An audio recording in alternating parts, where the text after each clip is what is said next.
Hey friends, I'm Ciotti. Everybody calls me Ciotti! Welcome to Monday Mangle Monday. We are going to get back to work on the Grinderino. We are going to throw some more abuse at the Meteor65 airframe. And it's a Q&A stream, as they all are. So fill up the chat with any questions you've got, and we'll talk about them. There's a poll at the top of the chat. Should we build first or fly first? Is the poll. So scroll up. I guess it would be over there. Scroll up and vote, and I don't know, 5 minutes from now, I will do whatever you guys tell me to. The top of the chat is obscured by the poll because, you know, YouTube just takes heaps of human poo and just flings it around the room, and some of it hits the wall, and then that's their chat, is the poo-poos that have hit the wall. So, you know, whoever was first and second, I don't know, I can't see your chat comments until we've complete the poll. So you're just going to get overlooked. Sorry, blame YouTube. Sleepy CBR was either second or third. Four Little Pigs, FP Avery, McConnell Studios, Douglas Otwell, Techsport, Frank Nicholas, Jason Black, Matt Trombley, Morton Upshot, CMYK, FPV Riot 9, Freelojo, Scott FPV, Sky Blender, Sour Sham, Riot 9, Morton Upshot, Fun Revolt, Ramdonko, Jason Black, Hockey Round, CBFPV. What's up, everybody? Welcome. Thanks for coming. If you want to talk directly to me in the chat, all you got to do is type CiottiFPV. Here, look, I'll show you. Look, there's people up here. There's people, but I can't see them. YouTube, good God, man. Hire someone that can attend one of your live streams, and then that person will see all of these problems, and then they can tell your developers to fix them. If you want to talk directly to me, all I got to do is type CiottiFPV. If you do that, it'll light up in orange like this. You don't have to put an @ as you see here, but you can if you'd like. You can also do a super chat. Super chats help me keep the lights on up in here. They're very bright, these lights. They take a lot of electricity. They don't. They're LED. CiottiFPV.com is the spot that you can go to really support me. Subscribe, thumbs up, all that stuff. It definitely helps. But if you have a couple of extra dollars, that's what helps the most to, just let me do this full time, basically. There's a Patreon over there that helps me out the most, and you get the most benefits. You can even get entered into some giveaways if you do the $5 or up tiers. I do 4 giveaways on the first Monday of every month. You're going to get access to a YouTube playlist with a whole bunch of really cool stuff. Patreon-only live streams, half-done edits, sketchy flying, I don't want to be public. A couple of Facebook groups, full Discord access, and a whole bunch of technical articles over on the Patreon page itself. Lots of good stuff. I'll make it worth your while, I promise. There's also an Etsy store and a Teespring shop over linked on the website to buy yourself some things. There is a Fiverr page where you can work one-on-one with me, take advantage of over 7 years of experience, stop buying the electronics that catch on fire. It'll probably save you money to spend a half an hour or an hour on the phone with me figuring out what the good stuff is. We can also work on tuning. We can get you flying better in the simulator. All kinds of cool stuff we can do. And then there's a whole bunch of affiliate links over there as well. When you're placing an order on the internet, think about the content creators that have affiliate links all over the damn place. There's probably an affiliate link to whatever website you're about to check out on. Spend a couple of minutes, try to find a content creator with an affiliate link to that website, hit their button, and they will keep making stuff for you to watch for free. It's a big circle. It's a big circle, my friends. I have affiliate links to Amazon, God's website, Get FPV, We Bleed FPV, and a whole bunch of others. So yeah, almost regardless of what website it is, somebody's got an affiliate link. Find one, click it, do the thing. We'll love you for it, and we'll keep doing our jobs. 4 Little Pigs tagged me and said it's been a while since I've been able to catch a live stream. Been freezing my ass off down the bottom of New Zealand, heading back to OZ tomorrow. What's OZ? OZ. Is that somewhere in Australia? It's probably somewhere in Australia. FP Avery says, evening all. Hey, CiottiFPV. 4 Little Pigs. Glad to have you back, brother. Morton Upshot says, if we fly first, we never build. It's true.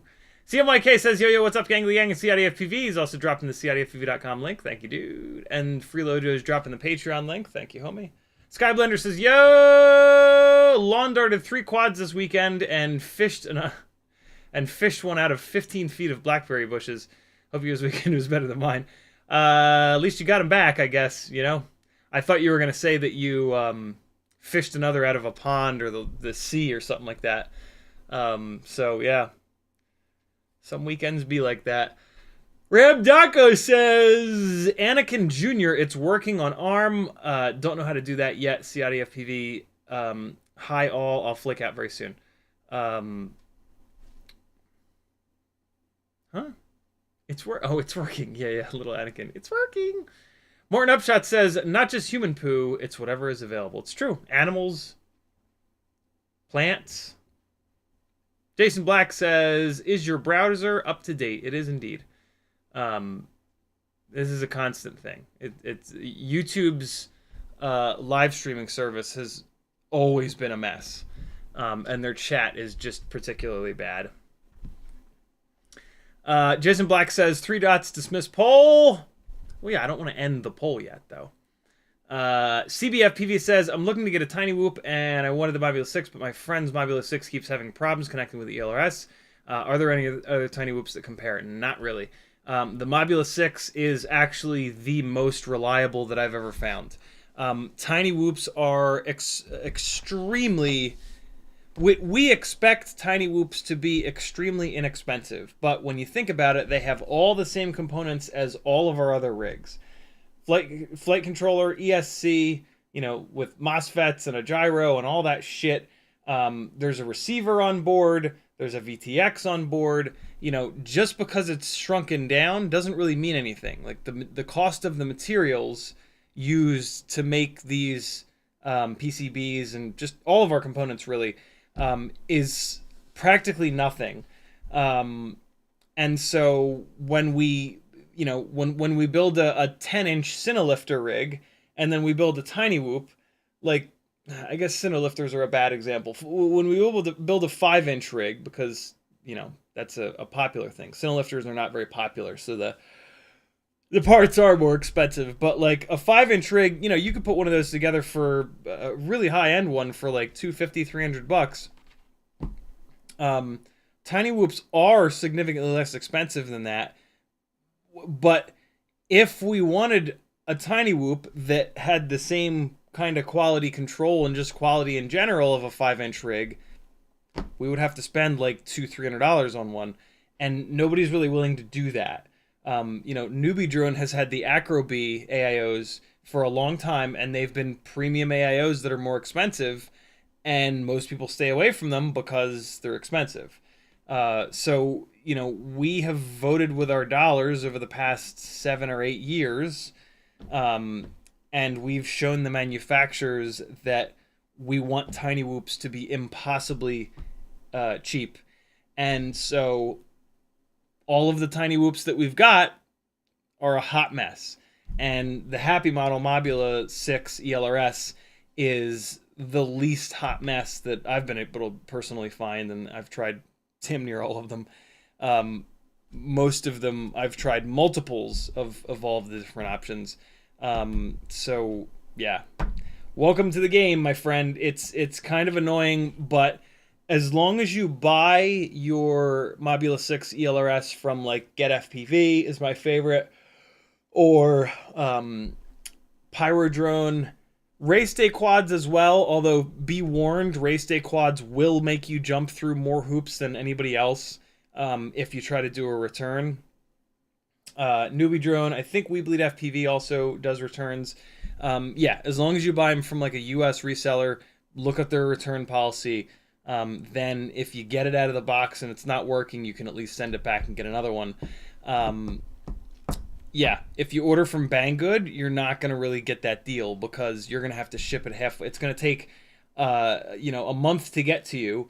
And then if it's blown up, you're going to have to try to deal with their customer service in China. And then you're going to have to ship it back to China. You're not going to end up doing it, right? So yeah, buy it from one of the bigger US shops that has a proper return policy. And then if you're having troubles with it right out of the box, you can return it.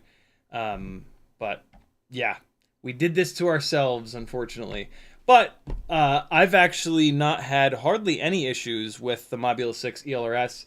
I've got 4 of those AIOs up and running, and they've got hundreds and hundreds and hundreds of batteries through them with no problems at all. I mean, there's a couple little weird things here and there, like they'll pop an ESC temperature warning eventually when they start to get old, but they fly phenomenal. And the other thing about the Happy Model Mobula 6 is that it's like the best performing AIO. It's the lightest weight AIO. Like, even if it weren't the most reliable, most people would still get it because the performance, the weight, all these things are there.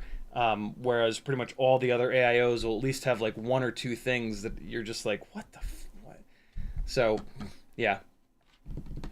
Denzel the Terrible says, good evening, all you gangly mofos and CiottiFPV. CB, just keep this in mind. All of FPV is a complete nightmare. So, like, truly, like, welcome to the game. Like, if you don't get indoctrinated to how horrible FPV is nice and early, like you are right now, then it'll come as a shock to you and you'll probably quit. Like, the earlier the reality of FPV slaps you in the face, the better, because you can decide, you know, earlier on when you've spent less money, hopefully, that it's just too much for you and you're going to bail. So, yeah, keep that in mind. This FPV is unlike anything else that you've ever done. I can guarantee you that.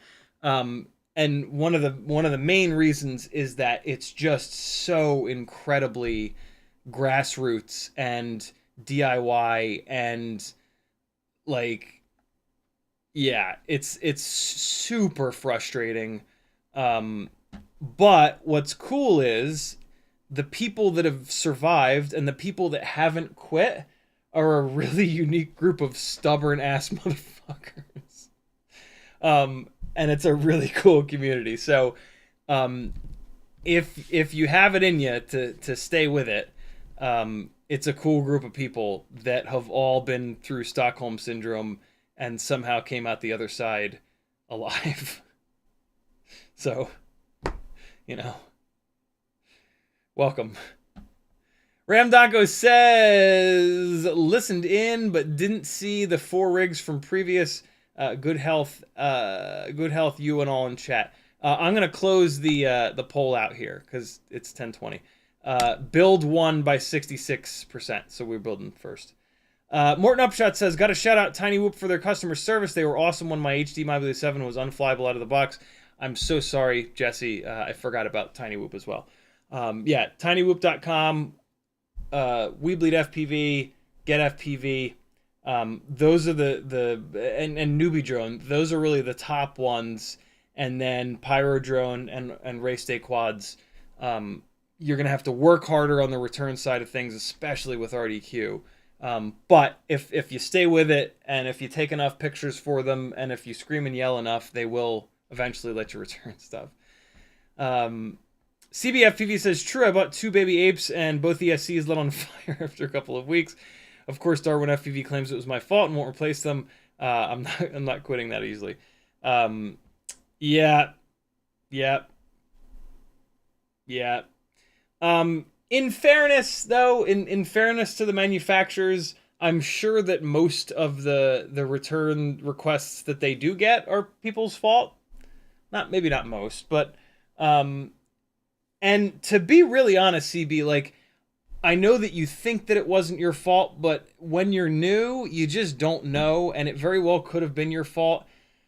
There are just so many things. There are so many things that can go wrong, and it's impossible to expect anybody to know all of those off the bat. So, like, you know, this is no fault of your own, but, like, for example, like, if you accidentally, and I'm trying to think of a scenario where they would know that it's your fault, but you wouldn't know that it's your fault. I mean, within the first couple of weeks, like, you know, it's also hard. Like, I don't know what the time period on the return policies should be. I don't know if it should be a week or a month. But, like, it's just impossible. It's really just impossible. It's an impossible scenario that these retailers are in, that they're selling products that are so easy for the end user to screw up. But at the same time, it's also so easy for the whoever's piecing the rig together to do it wrong.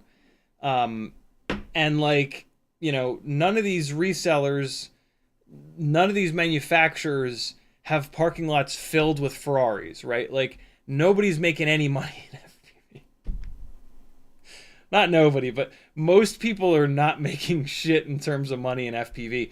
So for them to put a return through, like, it hits hard, right? I don't want to like make excuses for anybody, but like that's just the situation that we're in, right? So yeah, it's tough. It really is. You know, Darwin is also like the manufacturer. So like forget FPV, they put a return through, they contact whoever the manufacturer is and they get a credit back. When you put a return through from the manufacturer, they just eat shit. So I typically don't buy direct from manufacturers, not because of that, but like, that's one of the things. So I don't know. It's worth it though, man. You get to fly. Like, you get to take your eyeballs and transport them up in the air, and like that's worth any amount of pain and suffering.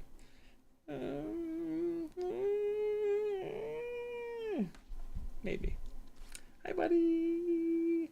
Ooh, hey, little buddy.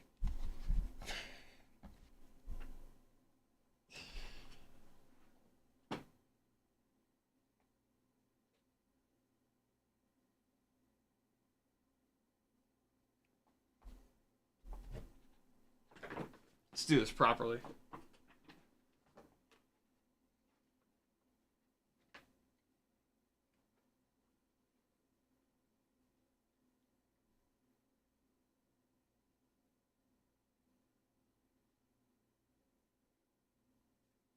There you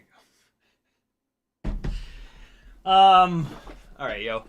Let's build this Grinderino, god damn it. We move the chat over here, and that's not the right one. That's the right one. Hey, Logitech, look at you. Wow, you're focused. You're looking half decent. What a time to be alive. So I've changed my mind on the Grinderino. I was going to do the world's first analog RunCam Hybrid 2 Grinderino, but what I've realized, one of the reasons I wanted to do that is that this stack here is already set up for it. It's literally plug and play for the RunCam Hybrid here. But what I'm realizing is that the motor wires and the LED race wires here are not long enough for the Xnova 1804 motors I want to run here. So at that point, I'm really not saving much time by using this here stack. So I'm just not going to use this stack that I pulled from a Ripsqueak. I'm just going to hang on to this for eventually one day when I blow a Ripsqueak up, I can drop this stack into it. So this is getting put aside. I've got another SpeedX GS25 here that's ready to go. So I'm just going to use this. And I've got another Talon F7 here that I can use. Yeah, it's going to set us back a little bit. But the other cool thing about that is we're going to use Walksnail V2 stuff on this thing. And the first thing that I need to figure out is, will this fit in the back of this rig? So yeah, we're going with the Avatar HD V2 kit. This is the one that I won from Rampage this year for having the best micro edit. And this will also allow us to play around with the Pro camera. So yeah, I'm kind of excited about this. And it's just going to take a little bit more time because, yeah, we're going to have to do everything from scratch. This GS25 has rubber grommets in it, and because of that, it's probably going to sit up a little bit too high on... Yep. So I'm going to have to take these nylock nuts out and run a lower profile nut on here. That's fine, though. That won't take very long. What I do want to figure out, though, is will this VTX fit in the rear of this thing? I have to assume that it will, but it's a good idea to check that kind of stuff right off the bat, and it indeed will. I'm taking a look at the 20x20 mounts, and yeah, the 20x20 mounts here in the rear section do line up. So we're good to go. It looks like it's going to be on these rear standoffs. Is there any clearance, or is it going to be... No, there is a little bit of clearance. Okay, cool. So yeah, that'll be slick, man. That's going to sit right in there like that, really low. I like that. I am down with that. Looks like it's meant to be. So at some point, I'm going to have to figure out what direction I face it in. Looks like the antenna plug is here. This is the... There's the binding button. Looks like there's a little plug header here for VCC, ground, RX, and TX. So yeah, I guess I'll use the plug header. Maybe not. Maybe I'll use these pads. Because if I use these pads, I can run the wires up and across the board like this to keep them from going out. If I use this, it's probably going to get mounted. I mean, I can tell you exactly how it's going to get mounted because it's going to really depend on the cable length. So this is how it's going to get mounted. And so if I've got a plug header sticking out here, I've then got wires sticking out here. I guess I could fold the wires up. But if I use these pads here, I can run bare wires and solder them facing inboard. And then that'll really keep this area completely clear. So yeah, that's probably what I'll do, unless I get lazy. Then I'll use the plug header and just move the wires back. Just fold the wires up and over. We'll figure it out. So yeah, that's how that's going to mount. Luckily, there's these nice big holes cut in the frame. You know, this heat sink is going to be down. I'm going to probably mount this. I'm probably just going to flat mount this right on the bottom because you have to use these M2 holes that are pre-threaded. I'll probably just drop some Loctite in here, slap this thing down on the base plate here, and just run the screws right up into it. That'll also... I'm also kind of tempted to put a piece of the heat transfer tape here to really transfer the heat to the frame, but I don't think I'm going to do that because there's going to be like the fins, all these cooling fins. You can see it, right? Like they've got plenty of airflow moving around next to them, so I think it'll be fine having it like that. It'll be alright. So that's the plan. Let's take a look at this SpeedX GS25 here. Hopefully this is one of the good ones. If it's not, that's fine. It'll blow up and then I can throw it in the garbage. I've got a bunch of these SpeedX GS25s and there's one floating around that's bad. I just don't know which one it is. And so, yeah, one of these rigs is gonna cook an ESC pretty quickly. Okay, so this is the Talon F7. All right, if I'm gonna keep these rubber grommets in here, which I do plan on it, I'm gonna have to get these guys out of here. Let's see if, yep, just barely long enough. All right, cool. And is that spinning the? Sure is.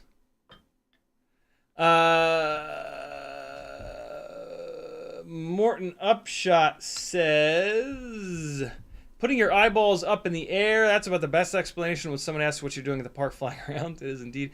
CBFPV says, where can I buy a RunCam Hybrid 2? I've looked all over and found nothing. Unfortunately, you can't. They are discontinued. So, like, look on Facebook Marketplace. If you're absolutely desperate for one, there's a chance that that I might sell you one. I am not going to make any promises, though.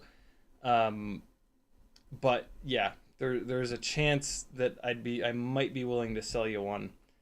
But look everywhere else first. Facebook Marketplace, all the for sale Facebook groups.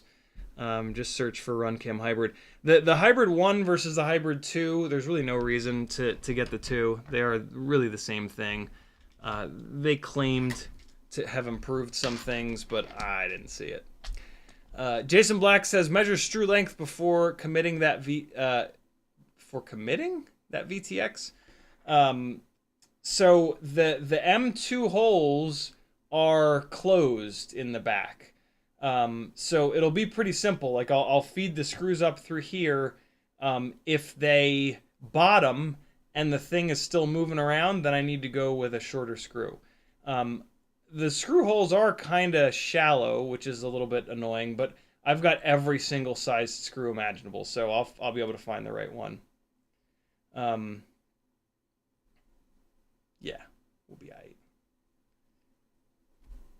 Alright, so I need lower profile nuts, and I should have some in here. I should have some like 1mm. Well, I mean, I could use plastic. I have 1mm plastic nuts. I should also have some 1mm metals, or actually, I think they're 2. I think they're 2mm. The nylock nuts here are 3mm tall, just in case you were wondering. And so let's try this. Let me take 2 of these little I mean, they're basically spacers, M2 spacers, but they're 2mm tall. Let me put 2 of these on, and we'll see what that looks like with the ESC in there. Yeah, I'll just put one of them, and then I can kind of cant the thing over. Marlon Vera says, do you have Avatar goggles or Run VRX? I won at the same time at Rampage a set of the Avatar goggles, and I do not recommend the VRX module thing. It man, that's still way too tall. It puts a lot of weight on the front of your existing goggles, and it just, for me, so I've in fairness, I've never tried the walk snail one. I've only ever tried the HD0 one, but I assume that they're roughly the same weight, right? I mean, they're basically the same exact thing. And yeah, I find that it makes the goggles extremely uncomfortable. So yeah, it's not for me. It is certainly a hell of a lot cheaper, which is great. But you know, I don't want putting my goggles on my face to be like a nightmare. So I'm willing to spend extra money to have a set of comfortable goggles that I can fly with without wanting to jump off a building. But that's just me, yo. You do you. Okay. This is not working out. I'm just gonna run 1mm plastic nuts, and hopefully it's okay. Because I don't think I have 1mm metal nuts. I'm pretty sure that they're 2mm. Let me take one more quick look, though. Let me take one more quick look. Let me know if you guys see it. If I go past it and you guys see it, just let me know. Just type in the chat. There it is. There's the 1mm nut, metal nut. You're gonna have to type it quick in the chat though, so be ready. Type it quick. See it yet? Ooh, did you see it? There's one of them.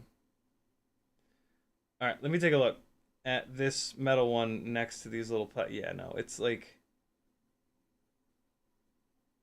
well, I wouldn't say that it's 2mm. Let me see if I can find 3 more of these metal ones, because I feel like they're maybe like 1.5mm, which is fine. This rig is going to get the hell beaten out of it, so it's one of the main reasons I'm hesitating to use plastic nuts here.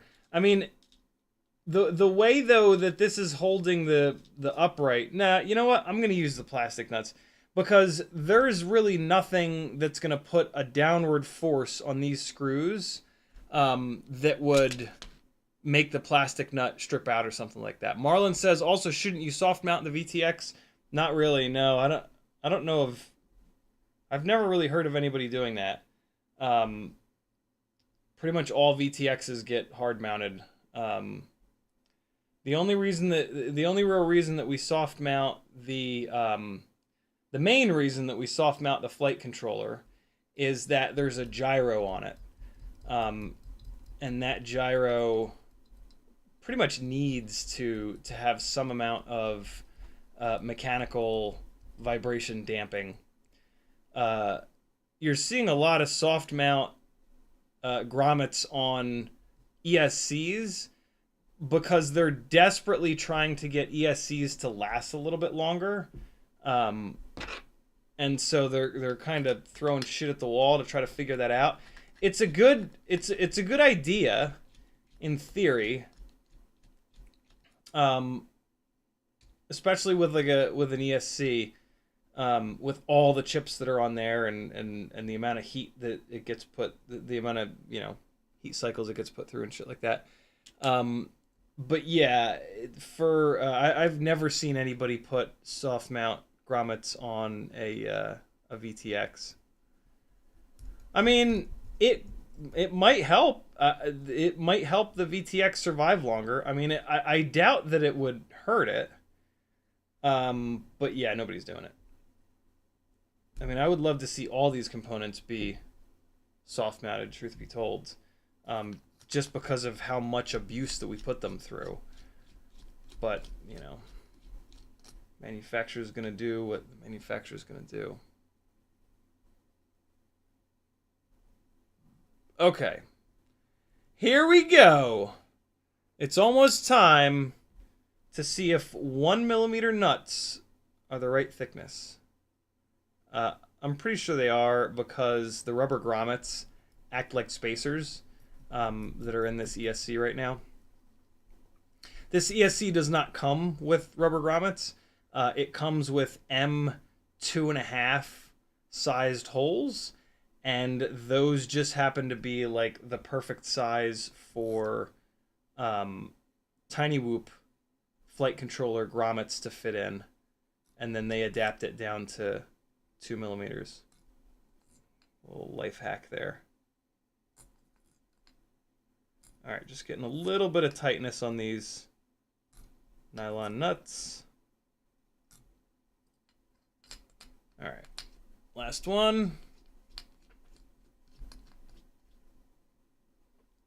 Four Little Pig says, do you know if a Vista will fit at the back of the Bambino?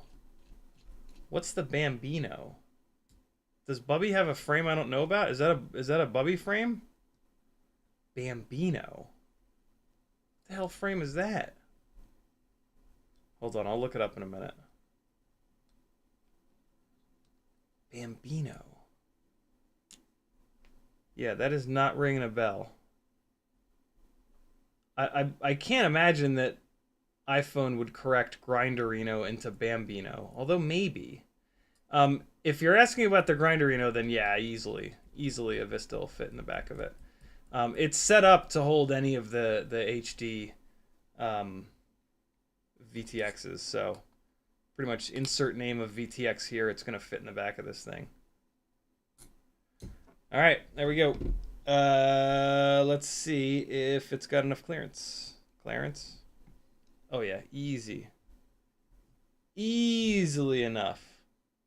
Man, these press nuts in here are just falling apart.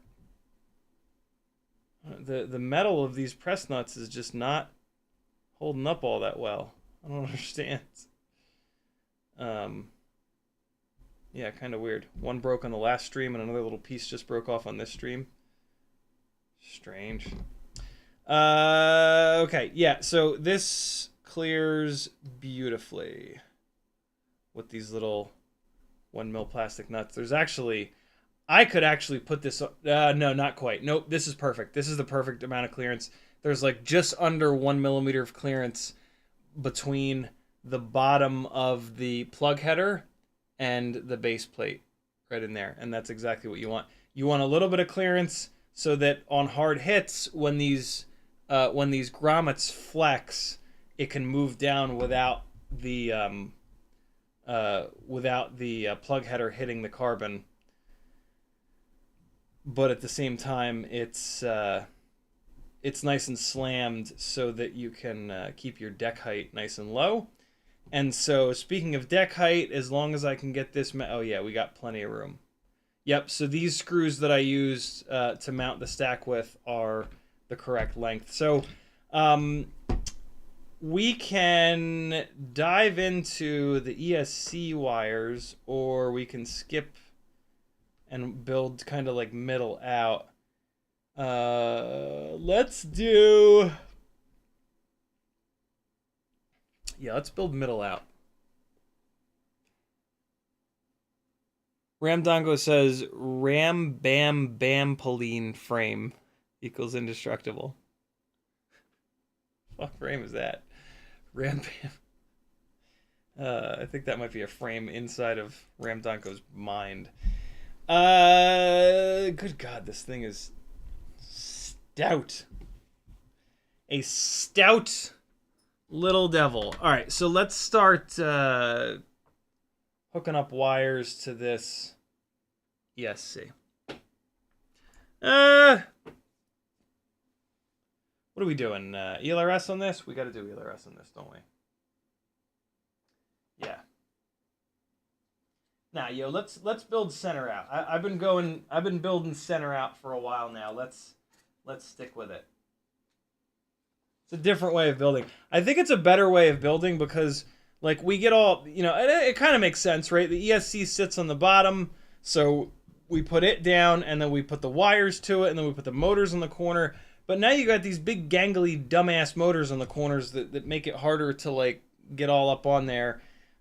So if you drop this down and then you space out the flight controller and you handle, you know, the plug header between the two of them, the receiver, the VTX, you're doing everything in the center, and then you come in at the last second and, you know what? Here's what I will do, though. I will solder the wires up to this, because if we build everything in the center, it becomes a little bit harder to get to these pads. So let's solder the wires up to these pads, and then we'll just let the wires hang out on the arms here. How's that sound? I can't hear you, so I'm going to assume that you said it. Sounds great. Sounds great, gangly man. You're an asshole. No, I'm not. Nice to people. Luminaire wires. What gauge are you? Don't tell me the gauge. Just tell me that you're from a Luminaire motor. Great. Way to go, jerkos. They're too big. What else have we in here? What about these short ones? What are these little short wires? T-motor. T-motor, tell me you didn't do the same thing. They did. They did. They didn't put the gauge on there. They just put their name over and over and over again. I'm looking for 24. 24 gauge. That's what I usually use on micros. These are 20s. Most 5-inch motors come with 20 gauge, which is super, super, super overkill for micro motors. What are these guys? There's a 24. What are these? These just say T-motor on them. That's not helpful. What's here? That's another little thing of T-motor wires. I have these little bundles of wire that I want to use. What are you? Just T-motor branded again. For God's sakes, Larry. All right, let's get this in here.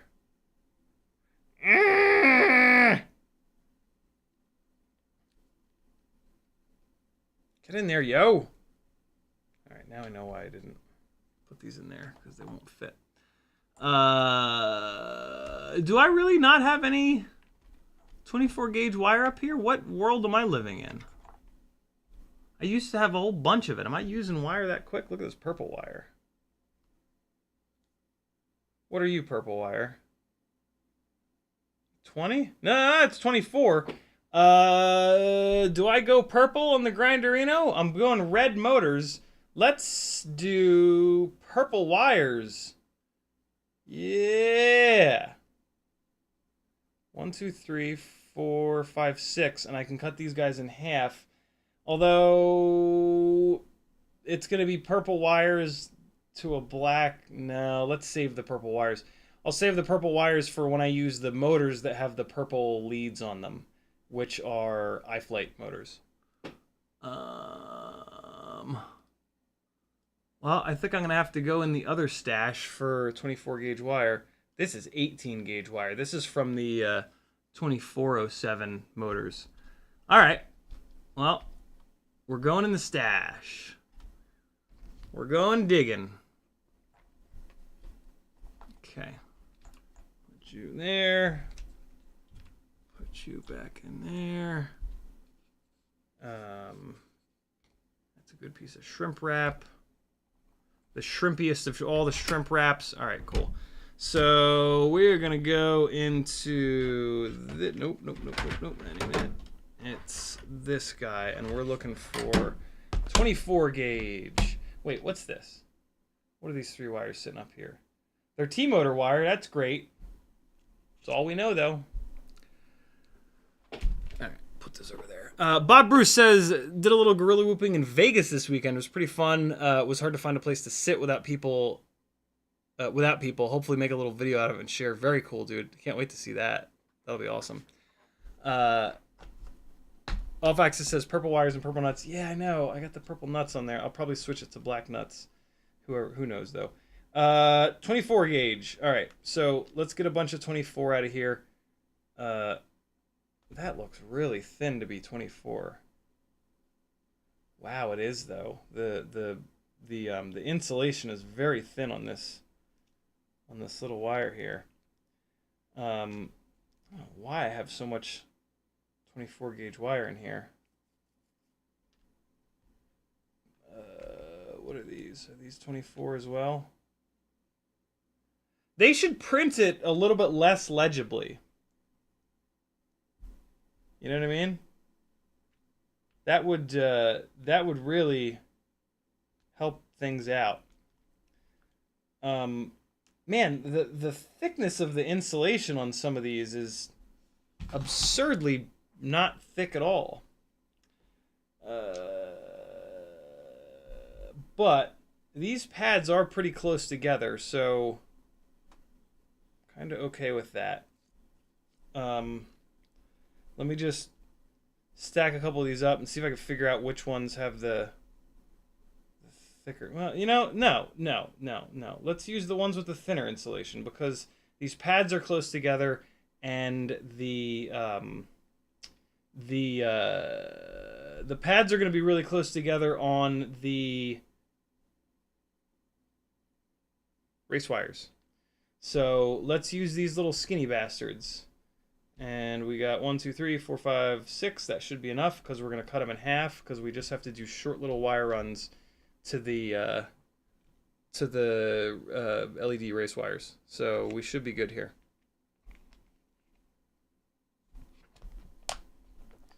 All right, we got that 24 gauge wire ready to go. Let's zap it down. Can't get this thing closed. Come on. There it goes. Let's zap it down to the Zapato. You know what I mean? Alfaxa says, I like your wrapped wire idea. What's my wrapped wire idea? Wrapped? What's that? What's my wrapped wire idea? Ooh, the hell. So let's cut these all in half.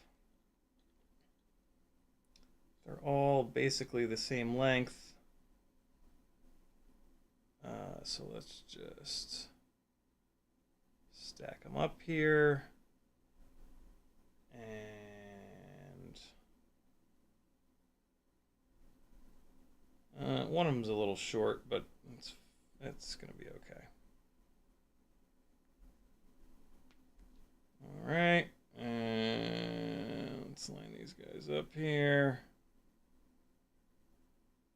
And hopefully that's not too short on any of those. Okay, cool. So let me just make sure. Let me take like the shortest ones, and I'm just gonna practice a little prior planning prevents piss poor performance here. This is the farthest in pad. Oh, they're not long enough. Fuck me.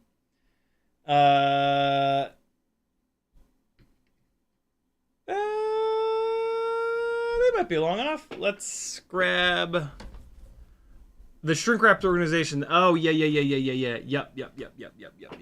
Yeah, I don't know. That was I figured that out when I was looking for a spot to put that shrink wrap, believe it or not. That was driven by the shrink wrap, not by the wires. So if I use a regular LED race wire like this white one, this is a 9x15. I consider this to be regular because I use it on like all my micros. Yeah, this ain't gonna be quite long enough. So this wire is gonna sit here. Race wire is gonna have to go there, and then the motor ain't gonna reach it. So what I can do is use 9x20 race wires. It looks like these arms are nice and long because they're meant for 3.5 inch props. So the race wire is going to sit there, and then this guy here coming out at an angle just barely doesn't reach. Great. These are like 1 millimeter too short, it looks like. Well, what I'll do is I'll use the shorter wires on the inside here. So the shorter wire will basically go like that, and then it'll come up here like this, so that the race wire can sit there, and then it'll be long enough. Cool. Yeah, so I'll use the shorter wires on the outsides of the jib jab. You know what I mean? Flip flop, jibby jabby, ding dong. That's the way it rolls. I just need to find 2 more of these race wires here. I assume that I've got a set of 4. I certainly hope so. What's this one? This one's red. Okay, so these guys are red, so I got another red one here. Is it not the same thing? It's similar. It's not exactly the same, but it's similar. This is more than 9x15. What's this guy? Ooh, this is a... I wonder if that's pink or if that's purple.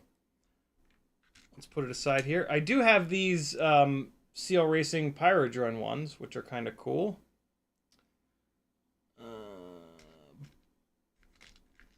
But, come on. Tell me that I don't have a...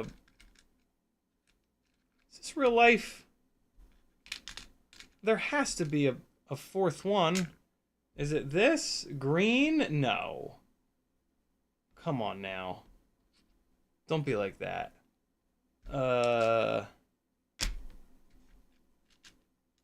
you fart. Oh, come on, man. Really? Don't... Not like this. Not like this. Well, you know what? Actually, I don't need them. I don't need it right now. Okay, yeah, skip it. I don't need it at the moment. I'm going to have to do an order. I'm going to have to do a Tiny's LEDs order to get another... Is that who makes these? Nope. This is old school race light from White Noise. Okay. These ones are Tiny's LEDs. Whatever. I just have to order more 9x20 race wires for this rig because these wires are a little too short. But that's completely fine because reasons. Race light. RACELITE. Let me just really quickly open up a tab. Race light LED. Okay, cool. Looks okay. The race lights are made by... I don't know. They are made by Tiny's LEDs. Yeah. Yeah, there they are. Here they are. These are the ones that I have. The Race Light Mini LEDs V2. What colors do they have? White, pink, red, yellow, amber. Damn, they don't have purple anymore. What is this? This rig is primarily red. Yeah, so I'll probably just do red. I'll probably get another set of red Glibbo Globos.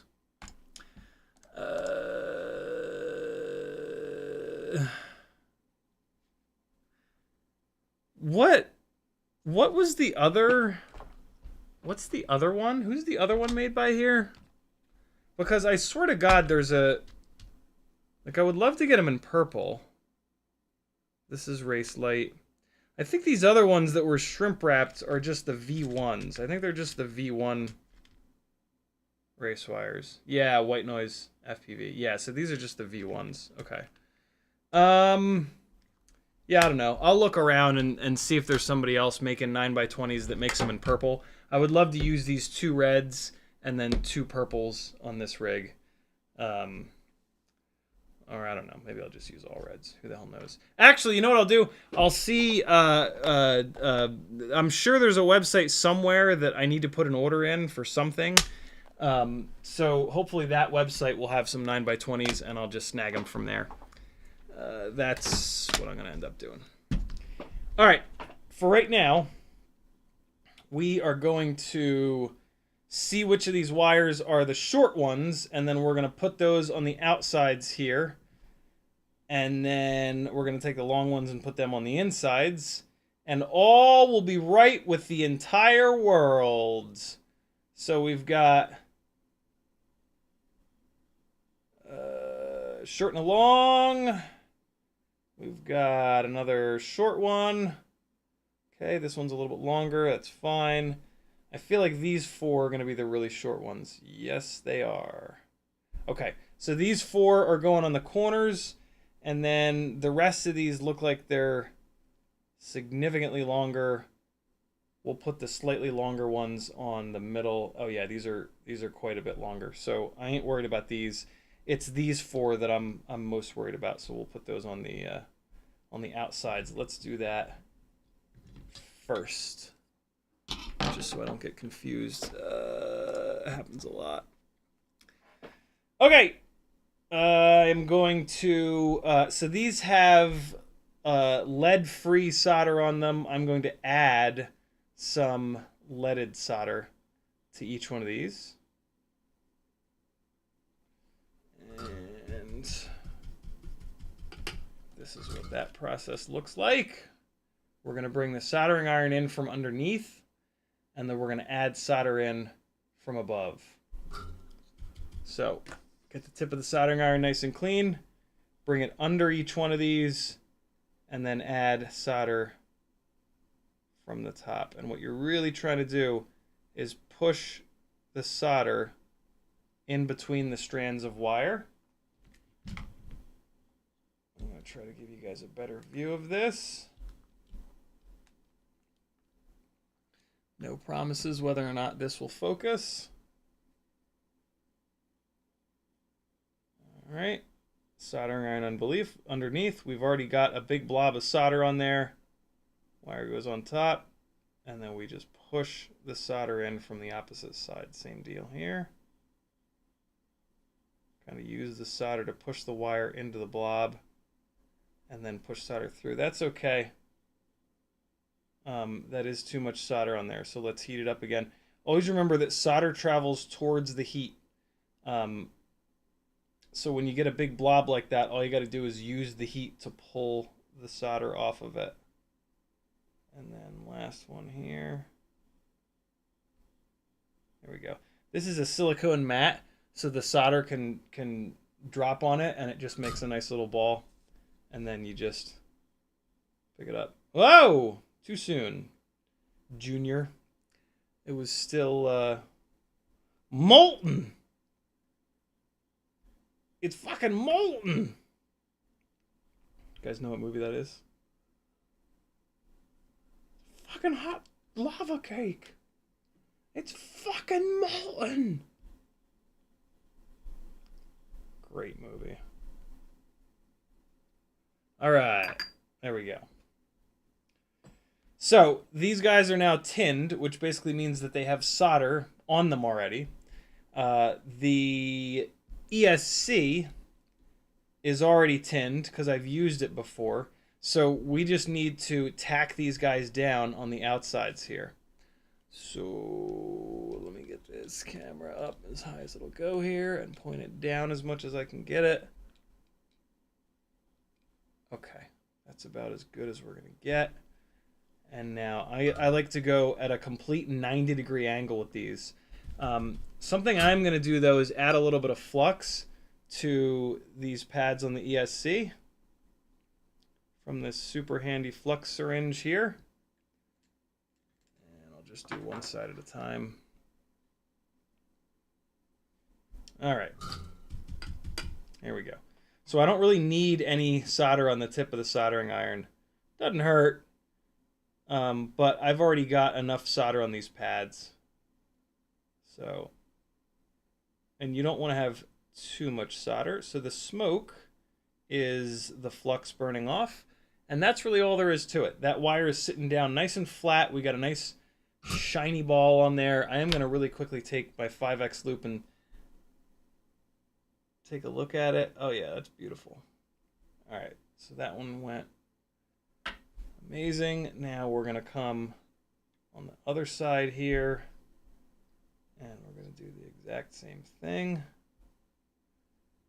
So your offhand needs to be able to control the wire, and then the soldering iron is just for bringing in the heat. You do not really want to use the soldering iron to hold the wire in place. You can use it to temporarily push down on the wire to flatten it out on the pad, but just make sure you're not using it to hold the wire in place, because you're going to have to remove the tip of the soldering iron.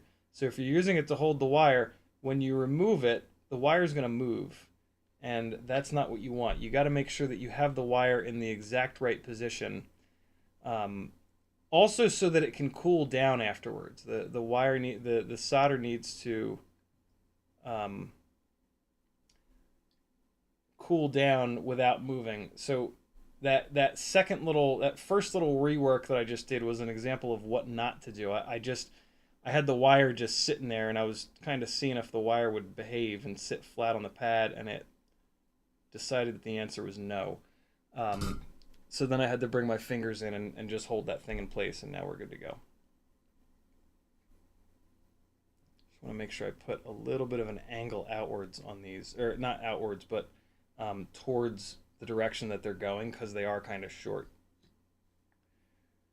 So let's get this power lead out of the way. We're going to put a little bit more flux on these, on this other side here.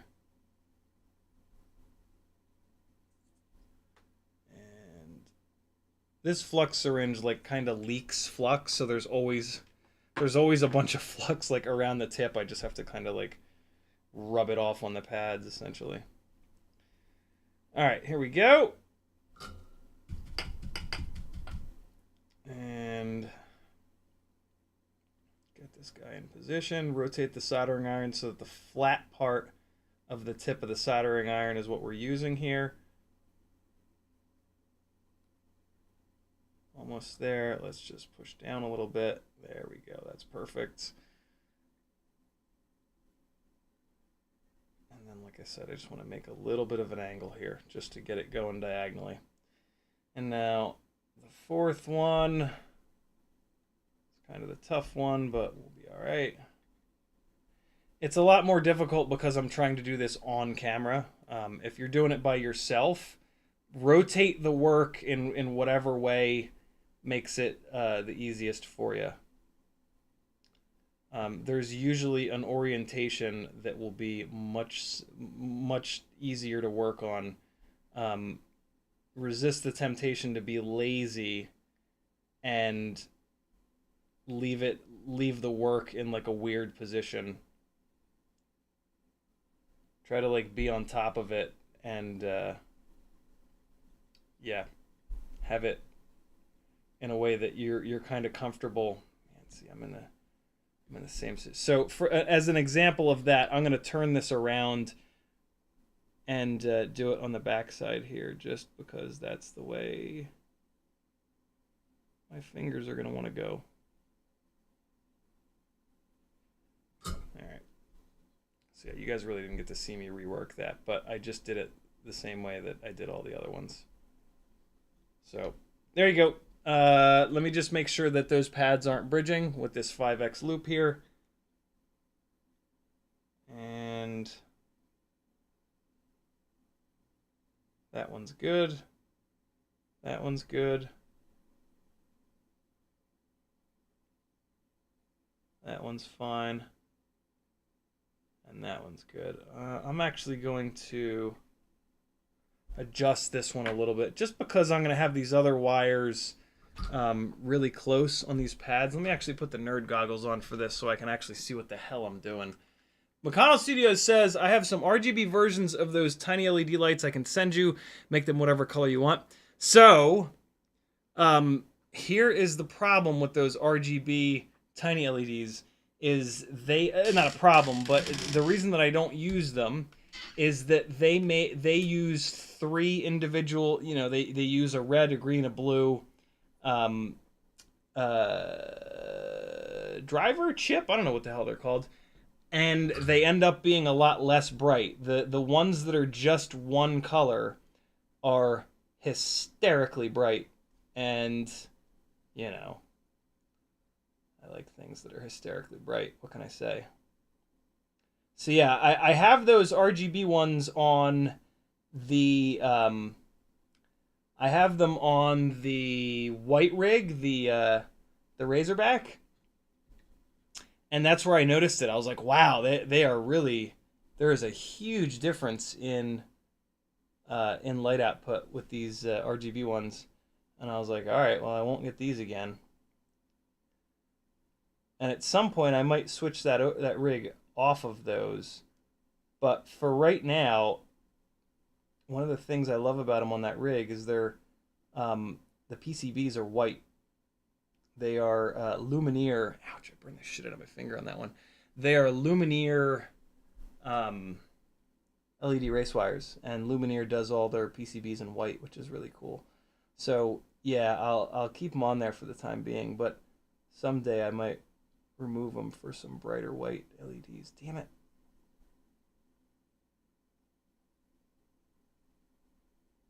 Okay, I have to completely redo this one because it came off.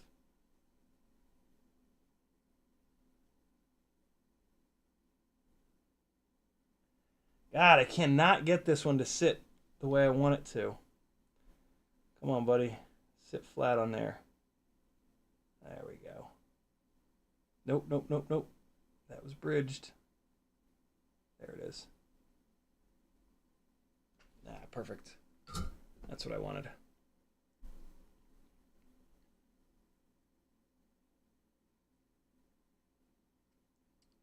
Yeah, close to bridging, but it's not. And it's the right directionality. Okay, great. Cool. So we got those 4 corners on. Now, the rest of these, I guess I should take a quick look at which ones are longer and shorter. Hockey Round says RDQ has purple 9x25s in stock. I don't think I could fit a 25. I need a 9x20. William Loge says, any advantages related to crashing durability with the ESC leads being in the middle of the board versus traditional pad location? None whatsoever, William. And I actually hate, my least favorite thing about the SpeedX GS25 here is the location of the leads. It's super annoying to have them in the middle. I'm so glad that nobody else ever did this. So yeah, no advantages. Only pain in the ass-ness. to them being in the center like that. All right, so I'm looking for the next 4 shortest of these wires here, and I have found them. Okay, cool. So we got 1, 2, 3, 4. Cool, that worked out perfect. I don't know how or why I've got 4 medium length, 4 short length, and 4 long length, but, you know, whatever. So 2 of these are already stripped, and then these other 2 need to be stripped, so let's take care of that. I always strip wires with my fingernails, because your fingernails will never nick any of the inner strands of wire. On these 24 gauge wires, there's quite a few inner strands, so it's not quite as important. But on the 30 gauge wires, there are as few as 8 strands of wire on the inside. So if you nick and or cut one of those, it's not good. You can reduce the throughput by like 12 point whatever %. And you don't want to do that, like especially when you're powering like a 1-watt VTX off of a 30 gauge wire, right? Like you want that wire to have all the throughput that it possibly can. Coach Lewis says, is there a build list for these parts? There is not, Coach. My builds are all very custom. On the live streams here, we talk about like the part selection. I mean, this ESC was discontinued like 3 years ago. This flight controller was discontinued about 2 years ago. I have a lot of stuff that's kind of older. And so, yeah, a builds list wouldn't really help. The motors are still currently for sale. These are the... And also, like, the ESC and the flight controller don't really matter. Like, you can go... So I've spent a ton of time working on Joshua's website, FPV Know-It-All, and there's a sub 250 section in there with a bunch of electronic selections. Just go with those. Like, the ESC and the flight controller really don't matter as long as they're not, like, flawed and broken and, like, catch on fire right out of the box. Which most of them don't, but some of them do. Like, there are some HDLRC ESCs that notoriously, like, just explode. So, yeah, it's kind of tough. And like, these manufacturers come out with parts, they sell them for, like, 6 months, and then they discontinue it, and they come out with the new version that just has, like, something useless changed about it. And so, like, it's almost pointless to like put full parts descriptions in into descriptions anymore, because they're going to be all outdated within a couple of months anyway. So those are the two that were not tinned. These are the ones that are tinned with non-leaded solder. So I always spend a little bit more time on the ones that are pre-tinned with existing solder, just because they're a little bit more of a pain in the ass, and you're trying to kind of push the non-leaded solder out of them. So, all right, now these are going to go on the second pads, and I'm going to try to get these guys at a 45-degree angle, and in order to do that, I'm absolutely going to have to you wear the nerd goggles. So stick with me here, friends. And this is also going to be really hard for me to get these at the right angle while keeping everything pointed towards you guys so you can see what the hell's happening. But I am going to try my best. There's a little bit of extra flux on there. Here we go. Alright, so let's bring this in at a 45 here. Put it into the flux. Make sure that the wire is clear of the next pad over. Get it exactly where I want it. Flat part of the tip of the soldering iron. Bring in the heat. And now when you're soldering these at a 45, they always want to move. Beautiful. That's exactly what I wanted. All right, great. Let's keep going. These ones on the opposite side are always a lot harder. I tend to do them with tweezers. Tweezers are really good, but I don't know. I really prefer to do them by hand, but doing it on camera at this angle is super difficult without them, so I end up usually using them, but...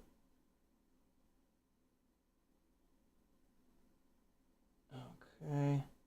So the reason why they move is that when you push down on the wire,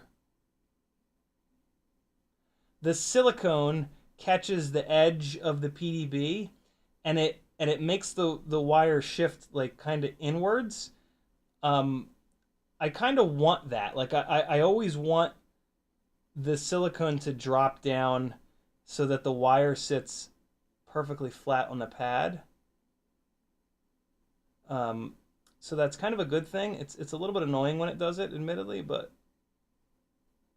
it is a good thing. It keeps you honest and it gives you a better solder joint. There we go. That one just started cooperating and went exactly where I wanted it. All right, here we go. A little bit of flux, a little bit of flux. And now let's get these other two going. We'll do the first one by hand. All right. In here, make sure it's right where I want it. And the point of doing them at a 45 is that it's a shorter wire run, so it saves a little bit of weight, but mainly it keeps these wires tucked in as much as possible.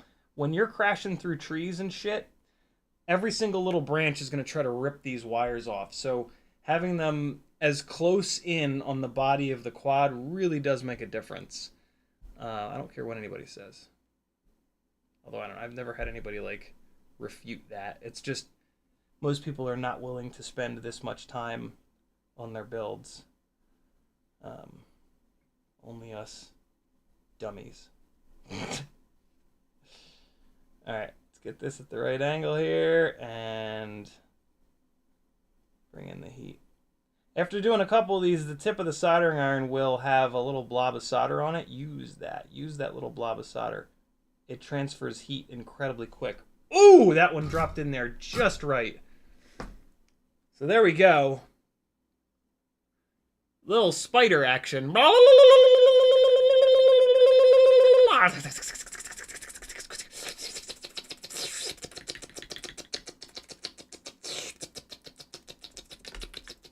that the noise a spider makes? I guess they don't really make any noise, huh? Okay, let's keep going here. 4 more.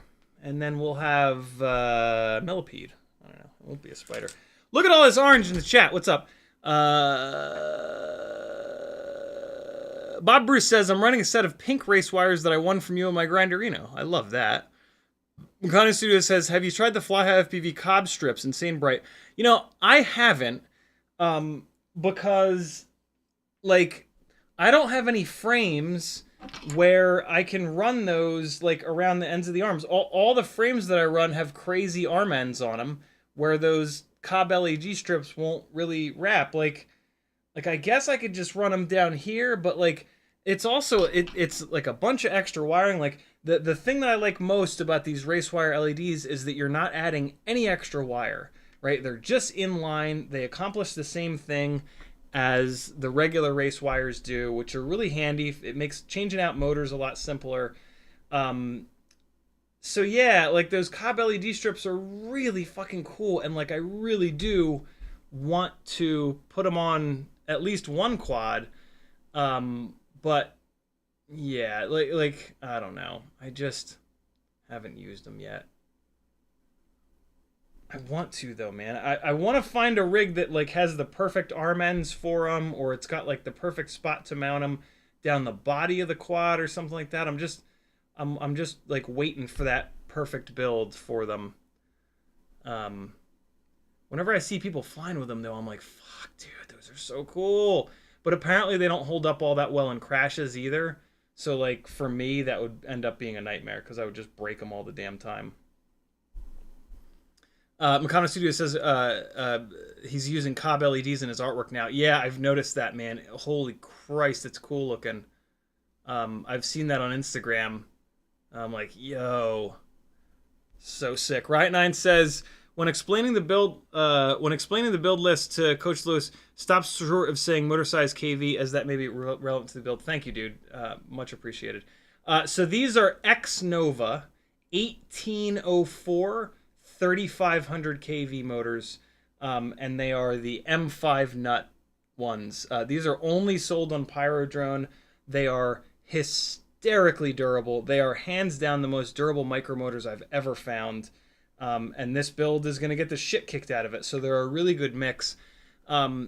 Technically speaking, they are a little big of a motor, but I would rather have too big than too little You can ask my girlfriend about that.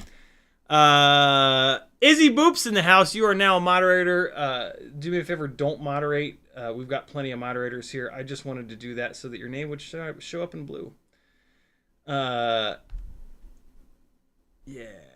So that's sort of my philosophy.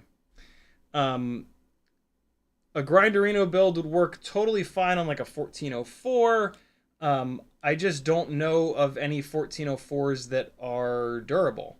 And this frame is very heavy, so you're going to really need that durability since it's going to be carrying a lot of extra weight. Yes, the 1404s would be lighter than the 1804s, so they would make the rig quite a bit lighter, probably 20 to 30 grams lighter. But still, the other thing is that this frame is very strong. And when the arms of the frame are very strong to the point where like these arms are, I think they're 4 millimeters thick, so like the arms are never going to break. When that's the case, the motors become the weak point. And I absolutely hate having to replace motors. I would much rather replace an arm. So putting like a 1404 on this rig, you're like, don't buy 4 1404s, buy like 6 or 7, because you're gonna go through them. Because when you crash, all of the impact, like the arm is not gonna flex at all to absorb any of the impact. All the impact is gonna go directly into the motor, and all of the 1404s have 2 millimeter motor shafts, which are not very strong. So you really want a motor with a 3 millimeter motor shaft for this strong of a frame. Umagod has a 1506 with a 3 mil shaft that I helped him spec out way back when, which I would definitely recommend. It's a really good motor size. I think it's made by RC and Power. They make great quality stuff. So yeah, either these X-Nova 1804s or that Umagod 1506 are going to be my main recommendations in motor for Grinderino builds. They're both big motors, probably a little bit too big, but it's a really strong frame, and it's you know, having an overpowered micro is kind of nice because you can throttle limit it back a little bit, but then if you fly it at a big space where there's like people flying 5-inch rigs, you can crank the motor limiting up to 100% and really let her rip. And yeah, just makes a more versatile kind of build. All right, here we go, friends. Get this in the right position here, and shit. Okay. Get this just right again. Good little angle there, and heat.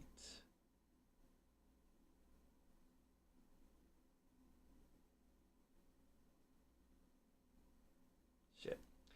It's just not sitting quite right. Let me try again.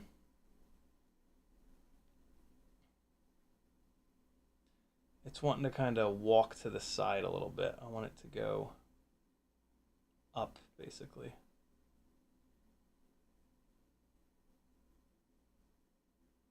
There we go. That's it. I just want to push down to flatten it. Ah! It ended up popping up. Damn it.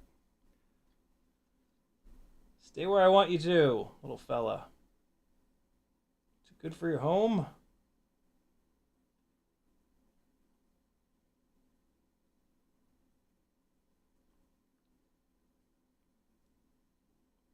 Wow, every time I don't know, so this is what I'm talking about. Like when I remove the tip of the soldering iron, it's popping up off the pad for some reason.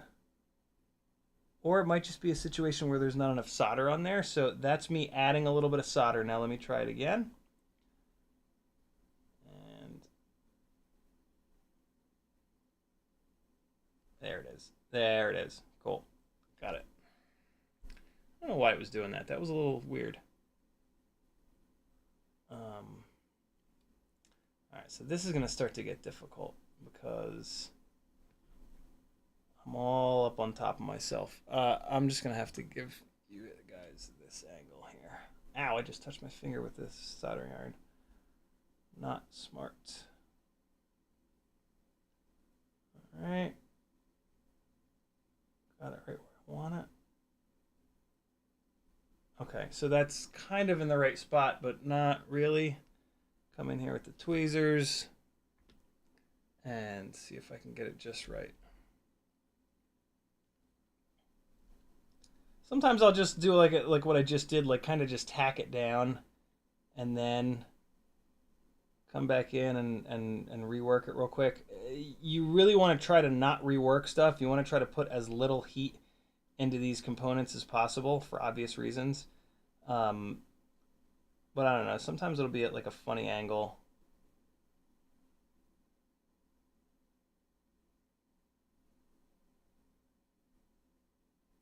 And it kind of helps to do it that way. If you're only reworking it like once or twice, you're usually fine.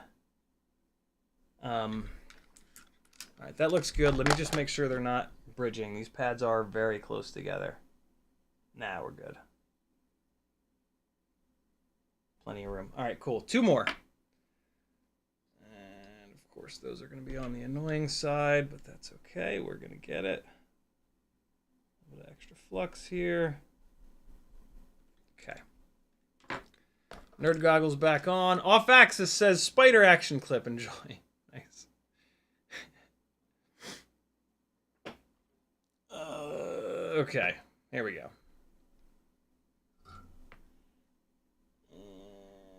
Right, get this right up here. Hopefully, Logitech be focusing.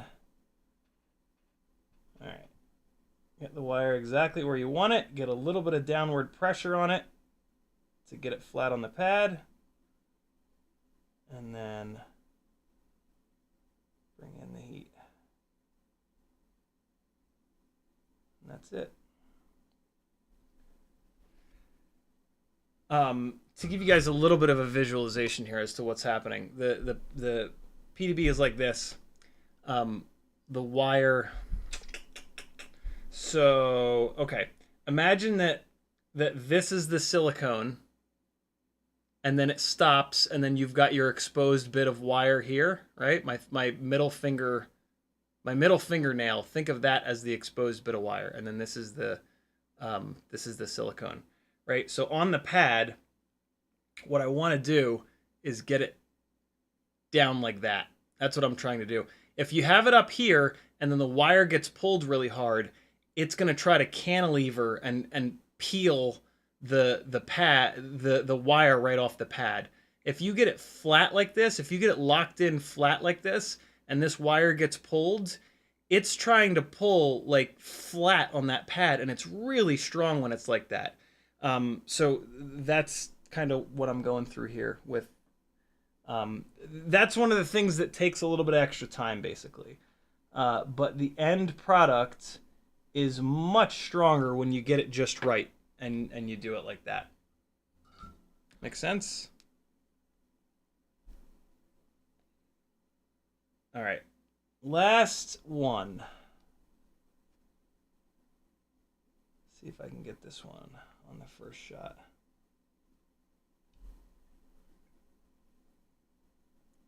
Okay. It's always a toss-up when I have to use the tweezers. That's what she said. Fuck yeah.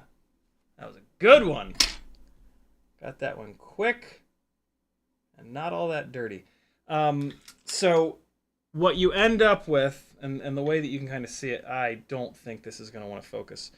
But, oh, I didn't even have the bench zoom on for that one.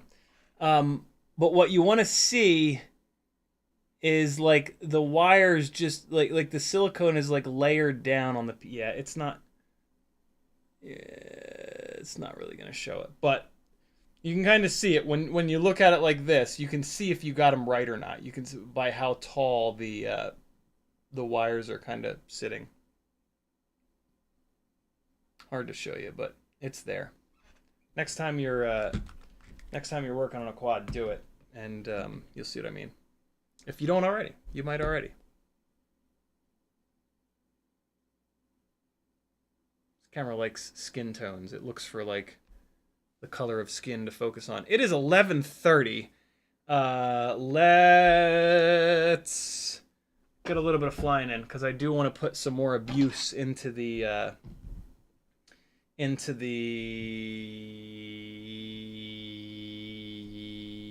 Meteor65 airframe. But look at that. There we go, yo. We got our wires. I hope that they're going to be long enough. Those short ones on the outside are going to be the shortest, which is kind of what we were expecting. And, yep, plenty. Check this one. Oh, yeah, I can tell that this one's going to be long enough. This one's good. This one, let's check it because this could be a problem. Looks like that'll hit. Nope, this one will be totally fine. And I can tell this one's going to be fine as well. Yep, we're good to go. Cool. Those wires were exactly the right length. My God, does that make me feel all warm and fuzzy inside. So yeah, next time we're going to space the flight controller properly here, figure out what direction we're going to put it in, and then figure out where this wire lead is going to go. And then we'll start putting ELRS on here, Walksnail VTX in here, and I guess that's it, right? That's how quads are built, isn't it? Damn, okay. I was wondering if I was going to get all those done or if I was going to just bail on it. But push through, damn you. Okay, so here's pretty much an entire Ripsqueak drivetrain. That's kind of cool. Ooh, I know what I'm going to put this in. I'm going to put this in this little 2-inch. I've had this 2-inch Ripsqueak build just sitting here for ages. I'll put that in there. And, although I was not going to do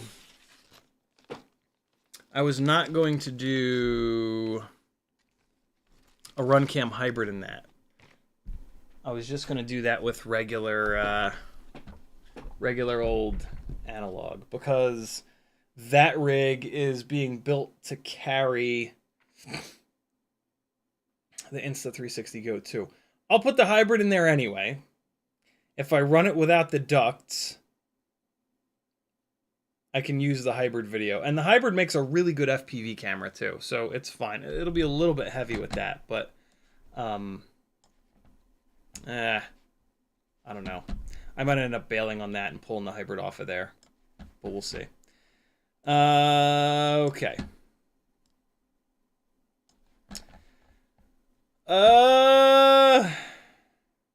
What are we doing now? Frying, that's what we're doing. Beating the hell out of this Meteor65 airframe some more. We're just going to stay in the basement. We put a bunch of really hard upstairs hits into it. I'm happy with the amount of punishment that we put into it up there. Now I'm going to focus more on like realistic crashes. You're not like those crashes that I put into this thing upstairs. Those are like banana pants. I mean, those are like it hitting really hard from like really high up. I don't think that's a really good representation of the majority of crashes that Tiny Whoops deal with. I think down here, the hits that it takes are much more representative. So let's really just work it. Pidloop's freaking out. Fuck you. All right. Let's get warmed up here. Hey.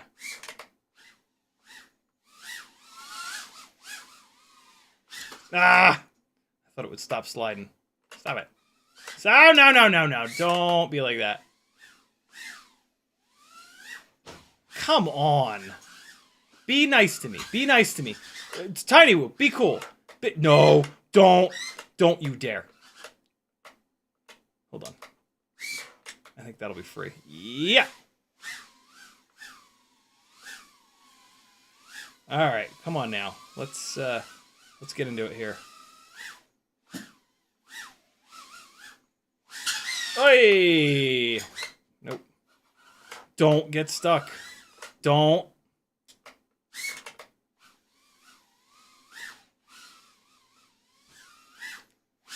What? Oh God, no. Yes. All right. Let's concentrate for a minute. Try to not fly like such a buffoon. Ah! I'm having a hard time with them Ciotti loops tonight. Shitting hell. Nope.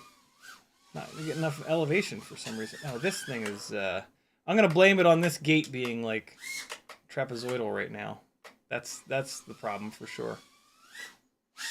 There's one.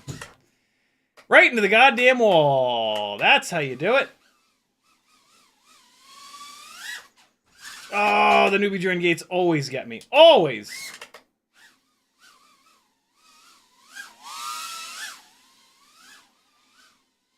Okay. I made a big correction to that one to try to get it facing in the right direction. Stop it, you jerks. Let me through there.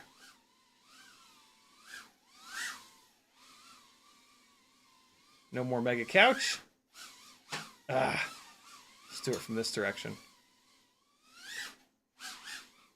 Ah, almost. All right, come on now. That wasn't it.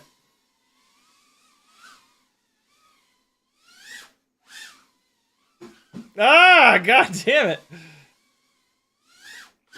Whoa, boy, that was a tight one. Insert dick joke here. All right, let me try to be a little bit nicer to these batteries because they're nice to me, and you know I abuse them far too much. Let's just be cool here. Let's be cool. I'm going to chase the drift cars this week, come hell or high water. I meant to go last Thursday, and I just completely forgot. No, no, no, no. I refuse. Oh, God. What? What? What? Why? No. What? No. No, no, no. No, no, no, no. No, no. No, no, no. I think I got a little bit more up tilt right now. Hold on. Ah, I missed! Where did it go? It went into a box. I think there's a little too much up tilt. That might be why... Oh, God. Yeah, the camera is not screwed down worth a shit. The up tilt was changing. There we go. Okay. That's going to be a lot better. When there's too much up tilt, my ability to do power loops and Ciotti loops and whatnot goes completely out the window. Because like there's a very specific moment that you have to blip the throttle to do it, to throw it like perfectly 8 feet or whatever it is in the air to go through the gate. Let's see if it's any better now. I didn't do it high enough that time. Let's try again. Nope. This battery feels like ass. There we go. That's better. This battery is already sagging down to nothing. This is probably one of those older batteries, so let's just baby it, and we'll do some low elevation. Oh, boy. Nope. I caught it. I caught it in my hand. I caught it just like this. It landed right... I was on the sticks, and I went... And I just grabbed it like it was nothing. This is going to be a red Sharpie battery. No, this is a green Sharpie battery, which means this is one of the batteries that I over discharged and it is now ruined. That sucks. Or maybe I already flew it and it was already discharged or something like that. It's on the charger. We'll see what happens. Maybe it comes back to life. Maybe it goes in the dumpster. When I get batteries, I put a little bit of metallic Sharpie in different colors on them to keep track of each different run. I should write it down, but I did not write it down this time. This feels way better. Okay. Oh my God! Oh no! He's amongst his friends. No, no, no, no, no, no! No!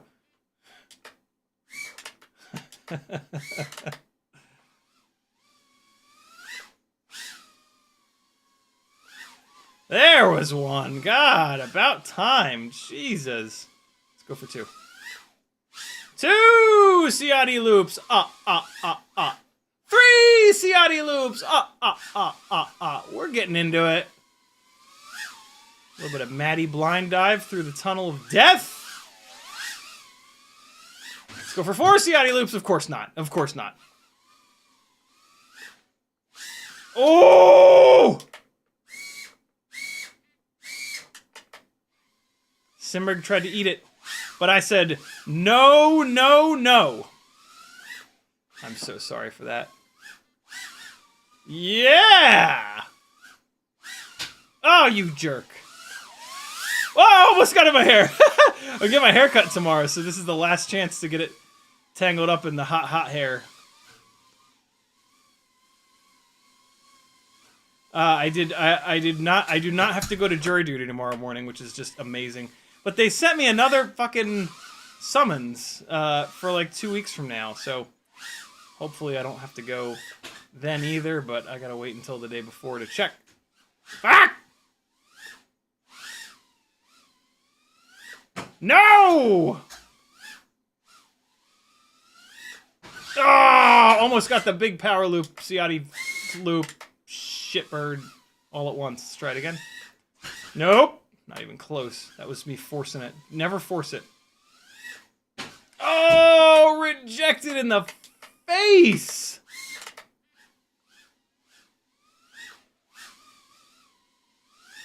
Oh, God, no. That was the worst attempt yet. Okay. I closed my eyes on that one. I closed my eye. Like, when something bad's about to happen in the goggles, I close my eyes for a split second. I'm not even going to lie. Always been like that. I've always done that. It's never hurt me, but sometimes I'll watch the DVR back and be like, oh, that looks gnarly. I didn't see that. What? No, no, no, no. Let's go for the big power loop again. Big! Oh, we got it. We got it. No big deal. Oh, you bastard, you.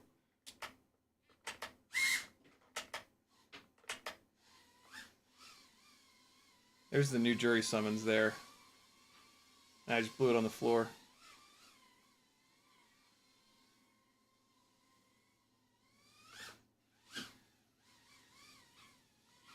This oh no! Oh!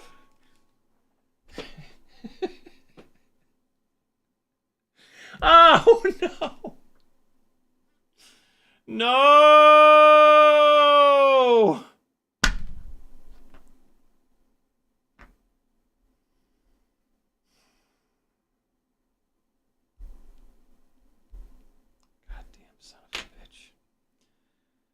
Goddamn son of a bitch.